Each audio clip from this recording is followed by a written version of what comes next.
विदर्भातील घडामोडींचा आढावा पाहण्यासाठी नक्की पहा SB news channel. Shri Basaveshwar विविध उद्देशगळ प्राथमिक ग्रामीण कृषी सहकारी संघ नियमित संस्थेतर्फे कर्नाटक शासनाचे स्वस्त धान्य वितरण केंद्राचे उद्घाटन मोहन शितोळे आणि मान्यवर यांच्या हस्ते आज करण्यात आले। एकूण शिधापत्रिका 822 पैकी BPL 553 आणि APL 269 ची नोंद होऊन रेशन कार्ड प्रमाणे कर्नाटक शासनाकडून वेळोवेळी उपलब्ध झालेले धान्य वितरित करण्यात येईल।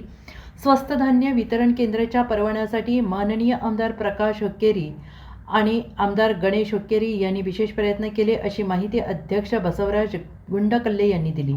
यावेळी संस्थेचे अध्यक्ष बसवराज गुंडकल्ले, डॉक्टर अनिल मनगुळे, अरुण देसाई, ॲडव्होकेट रमेश देसाई, नगरसेवक सतीश पाटील, अत्ताउल्ला मुजावर, उदय गुंडकल्ले, महावीर उदगावे, मोहन शितोळे, गजानन पाटील, संतोष नवले, संजीव कोरे, सचिन रायगोंड पाटील, भीमराव माळगे, कुमार माने, महादेव मधाळे, सुरेश उदगावे, राजू माने, प्रकेश अणुरे, नागरिक आणि रेशन कार्ड धारक उपस्थित होते।